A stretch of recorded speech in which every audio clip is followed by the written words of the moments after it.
Hey everyone, welcome to my channel. मेरा नाम है गरिमा सैनी और आज मैं आपको बताने वाली हूँ यूजीसी नेट पेपर 1 के सिलेबस के बारे में। देखिए, सिलेबस इसका यूजीसी नेट की जो एनटीए की ऑफिशियल वेबसाइट है उस पर अवेलेबल है। आप वहाँ से पीडीएफ डाउनलोड कर सकते हैं। बिगिनर्स को थोड़ा मुश्किल हो जाता है ये ढूंढना। तो चलिए हम बात करते हैं पेपर 1 के सिलेबस के बारे में। इसमें 10 यूनिट हैं और ये देखिए यहाँ शुरू में लिखा हुआ है कि इस प्रश्न पत्र का जो उद्देश्य है वो परीक्षार्थी की शिक्षण और शोध क्षमता का मूल्यांकन करना है। ठीक है, तो हम इसके सिलेबस के बारे में बात करते हैं। पहली यूनिट है शिक्षण अभिवृत्ति, अर्थात इंग्लिश में से कह सकते हैं टीचिंग एप्टीट्यूड। इसमें आते हैं आपके शिक्षण, अवधारणाएं, उद्देश्य, शिक्षण का स्तर। शिक्षण के स्तर में आ जाएंगे स्मरण शक्ति, समझ और विचारात्मक विशेषताएं और मूल अपेक्षाएं। शिक्षार्थी की विशेषताएं में आ जाएगा किशोर और वयस्क शिक्षार्थी की अपेक्षाएं, शैक्षिक, सामाजिक, भावनात्मक और संज्ञानात्मक व्यक्तिगत भिन्नताएं। शिक्षण प्रभावक तत्व, शिक्षक, सहायक सामग्री, संस्थागत सुविधाएं, शैक्षिक वातावरण। उच्च अधिगम संस्थाओं में शिक्षण की पद्धति अध्यापक केंद्रित बनाम शिक्षार्थी केंद्रित पद्धति, ऑफलाइन बनाम ऑनलाइन पद्धति, स्वयं प्रभा, मूक्स इत्यादि। शिक्षक सहायक प्रणाली परंपरागत, आधुनिक और आईसीटी आधारित। मूल्यांकन प्रणालियाँ, मूल्यांकन के तत्व और प्रकार। उच्च शिक्षा में विकल्प आधारित क्रेडिट प्रणाली में मूल्यांकन, कंप्यूटर आधारित परीक्षा, मूल्यांकन पद्धतियों में नवाचार। दूसरी यूनिट है आपकी शोध अभिवृत्ति, रिसर्च एप्टीट्यूड। शोध का अर्थ, प्रकार, विशेषताएं, प्रत्यक्षवाद और उत्तर प्रत्यक्षवाद, शोध के उपागम। शोध पद्धतियों में आएगा प्रयोगात्मक, विवरणात्मक, ऐतिहासिक, गुणात्मक एवं मात्रात्मक। शोध के चरण, शोध प्रबंध एवं आलेख लेखन, फॉर्मेट और संदर्भ की शैली। शोध में आईसीटी का अनुप्रयोग। शोध नैतिकता। नंबर 3 आपकी आती है बोध। इसमें आपको एक गद्यांश दिया जाता है जिस पे आधारित 10 प्रश्न पूछे जाते हैं। चौथी यूनिट है आपकी संप्रेषण, संचार।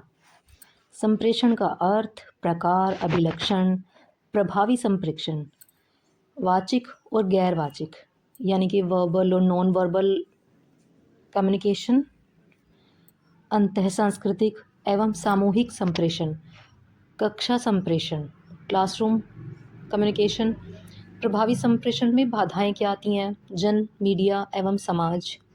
5वीं यूनिट है आपकी गणितीय तर्क और अभिवृत्ति यानी कि मैथमेटिकल्स और रीजनिंग। इसमें आपके तर्क के प्रकार आते हैं संख्या, श्रेणी, अक्षर श्रृंखला, कूट और संबंध। गणितीय अभिवृत्ति में अंश, समय और दूरी, अनुपात, समानुपात, प्रतिशतता, लाभ और हानि, ब्याज और छूट, औसत आदि इनके बारे में क्वेश्चंस आते हैं। फिर आते हैं आपकी छठी यूनिट है युक्ति युक्त तर्क। युक्ति के ढांचे का बोध, युक्ति के रूप, निरुपाधिक तर्क, वाक्य का ढांचा, अवस्था और आकृति, औपचारिक एवं अनौपचारिक युक्ति दोष, भाषा का प्रयोग, शब्दों का लक्ष्यार्थ एवं वत्सर्थ, विरोध का परंपरागत वर्ग। युक्ति के प्रकार, निगमनात्मक और आगमनात्मक युक्ति का मूल्यांकन और विशिष्टीकरण, अनुरूपताएं, वेण का आरेख। तर्क की वैधता सुनिश्चित करने के लिए वेण आरेख का सरल और बहुप्रयोग भारतीय तर्कशास्त्र ज्ञान के साधन। प्रमाण, यहाँ से भारतीय तर्कशास्त्र शुरू हो जाता है। ये जो फैलेसीज़ हैं ऊपर की, इन सब में जो आता है ये यूरोपियन फैलेसीज़ होती हैं और ये इंडियन फैलेसीज़ हैं।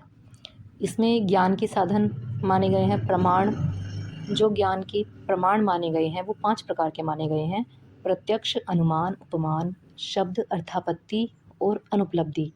अनुमान की संरचना, प्रकार, व्याप्ति, और हेत्वाभास।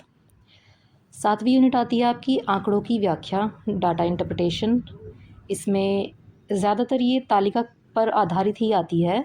वैसे इसमें bar chart, histogram, pie chart, table chart और रेखा चार्ट और किसी भी प्रकार का ये आंकड़ों का जो मानचित्रण होता है, जब हमें इसमें एक तालिका दी हुई होती है और उससे रिलेटेड लगभग 5 क्वेश्चंस आते हैं जिन्हें सॉल्व करना होता है। 8वीं यूनिट है आपकी सूचना और संचार प्रौद्योगिकी, ICT, information and communication technology.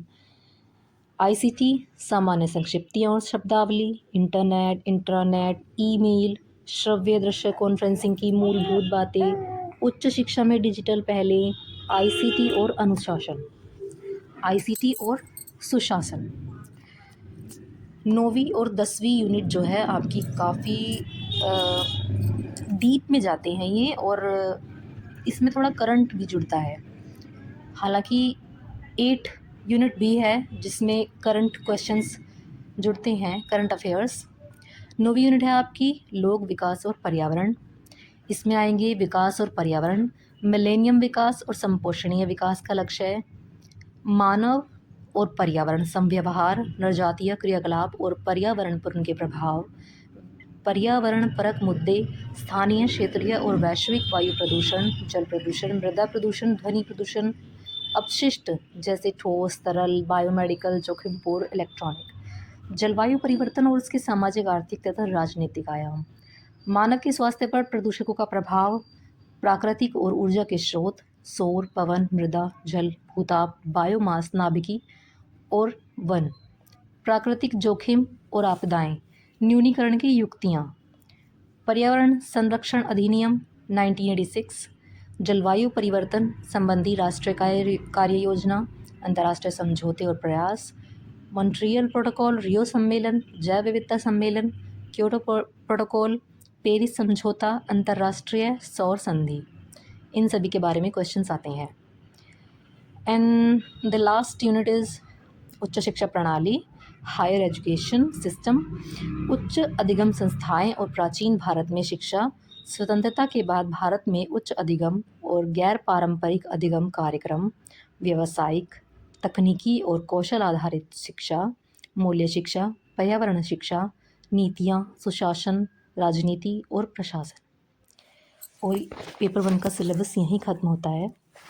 इसमें लगभग प्रत्येक यूनिट से जो 2-2 अंकों वाले 5 प्रश्न तैयार किए जाते हैं। यदि और ये लास्ट में यहाँ पे नोट भी दिया हुआ है कि अगर कोई दृष्टिवान परीक्षार्थी के लिए ग्राफ चित्र वाले प्रश्न तैयार किए जाते हैं तो दृष्टिबाधित परीक्षार्थियों के लिए उतने ही अंकों वाले प्रश्नों के अवतरण दिए जाएं।